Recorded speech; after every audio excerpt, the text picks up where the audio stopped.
پہلے لوگوں کی عمریں زیادہ تھی اور نکاح ٹائم پہ ہوتے تھے، اب عمر کم ہو رہی ہے، نکاح لیٹ، نکاح جلدی ٹائم سے اور آسانی کے ساتھ۔ نکاح میں جتنی آسانی ہو جائے گی زندگی میں اتنی آسانی ہو جائے گی۔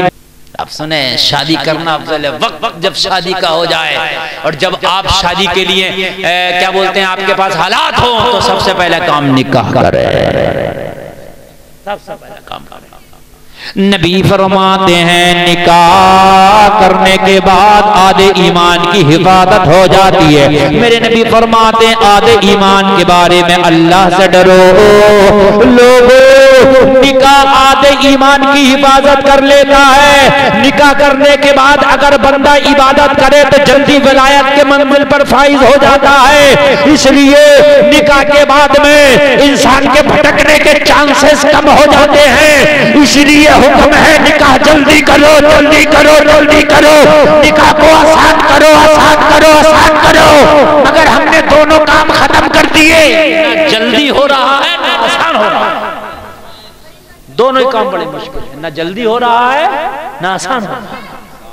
حقیقت بتا، پہلے لوگوں کی عمریں زیادہ تھی اور نکاح ٹائم پہ ہوتے تھے، اب عمر کم ہو رہی ہے، نکاح لیٹ، نکاح جلدی ٹائم سے اور آسانی کے ساتھ۔ نکاح میں جتنی آسانی ہو جائے گی زندگی میں اتنی آسانی ہو جائے گی۔ سبحان اللہ، نکاح میں جتنی آسانی زندگی میں اتنی آسانی۔ یہ اللہ کے رسول کا فرمان ہے، غلط نہیں ہو سکتا۔ اچھا، آج جو ہماری ٹینشنیں بڑی ہوئی ہیں صرف وہ مین وجہ شادی ہے، صرف شادی۔ گھر بنایا جا رہا جلدی سے، کیوں شادی ہو رہی ہے کہ نہیں؟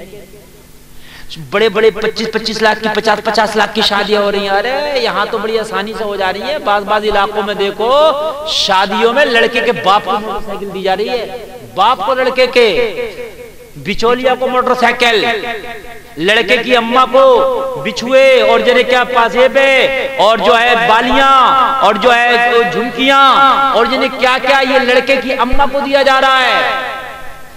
حقیقت بتا رہے ہیں ہم۔ بچولیا وہ ہوتا ہے جو دونوں رشتے کراتا ہے، بچوا بولتے ہیں، بچولیا بولتے ہیں جو شادی کراتا ہے، جو رشتے لے کے آتا ہے۔ کبھی بچ پئی، وہ الگ الگ زبانیں ہیں۔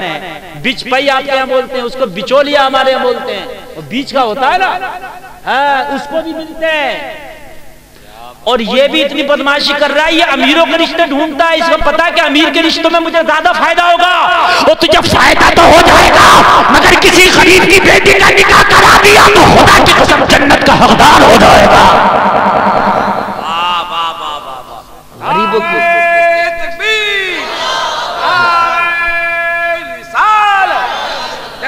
شادی خانہ آبادی حضرت علامہ مفتی گلفام صاحب قبلہ۔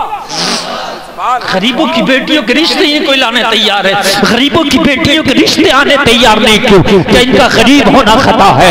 اے میرے بھائی جلسے میں آنے والے کان کھول کے سن لے، اگر غریب کی بیٹی کا رشتہ تو لایا اور تیری وجہ سے غریب کی بیٹی کا رشتہ جڑ گیا، تیری وجہ سے غریب کی بیٹی کا ڈولا عزت کے ساتھ اٹھ گیا، خدا کی قسم یہاں غریب کی بیٹی تجھے دعائیں دے گی، وہاں سے مدینے والا مصطفیٰ مسکرائے گا۔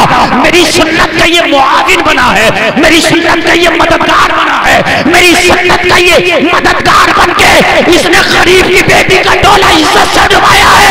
ہو سکتا ہے میدان محشر میں تیرا نام اعمال کم پڑ جائے، مدینے والے بخشوا لے جائے۔ ہو سکتا ہے، ہو سکتا ہے۔ غریب بچیوں کے ڈولے ڈبانے کی یار کوشش کرو۔ آج غریبوں کی بیٹیاں اپنے گھروں میں بیٹھی، ان کے ڈولے یوں نہیں اٹھ رہے کہ بچولیے بھی ادھر ہی جا کے سن رہے ہیں، ادھر ہی جا کے منہ مار رہے ہیں جدھر دیکھ رہے ہیں کہ مال زیادہ ہے۔ میرے بھائیو، غریب کی بچیوں کے ڈولے اٹھوانے کی جو آپ مدد کرو، ان کی ذمہ داریاں لے لو، آگے بڑھو۔ خدا کی قسم ان غریبوں کی بچیوں کی جو دعائیں نکلیں گی نا، وہ تیرے دل کا، وہ تیری زندگی کا گلشن سنوار جائیں گی۔ سنور جائے گا تیری زندگی کا گلشن، سنور جائے گا، خدا کی قسم سنور جائے گا۔ بس بہت جلدی میں اپنی تقریر آخری پڑاؤ پر لا کر میں آپ سے گفتگو کا اختتام کرنا چاہتا ہوں۔ اے میرے جلسے میں آنے والے سنی بھولے والے بھائیو، میں آپ کو بتانا چاہتا ہوں، کان کھول کر کے سنو، نکاح بہت سادہ طریقے سے کر لو۔ جتنی سادگی نکاح میں برت لو گے زندگی اتنی آسان ہو جائے گی۔ سب کچھ نکاح کے لیے آپ دیکھ رہے ہیں، لڑکی والا تو مرا جا رہا پریشان ہے اس لیے کہ اس کو 15-20 لاکھ کا انتظام کرنا۔ ہم نے ادھر لڑکے والے نے کچھ اپنی اتھارٹی دکھانی ہے، 10 تولے سونا لے کے جانا ہے، 10 تولے سونا 5 لاکھ کا۔ کیا ضرورت ہے تجھے 10 تولے لے جانے کی؟ شریعت کہہ رہی ہے کہ 1 تولہ بھی مت لے کے جا، نکاح جب بھی ہو جائے گا۔ پوچھو علماء سے کہ سونا لے جانا ضروری ہے کیا؟ مگر اسے اپنی بھی شان دکھانی ہے۔ کیوں دکھا رہا اپنی شان؟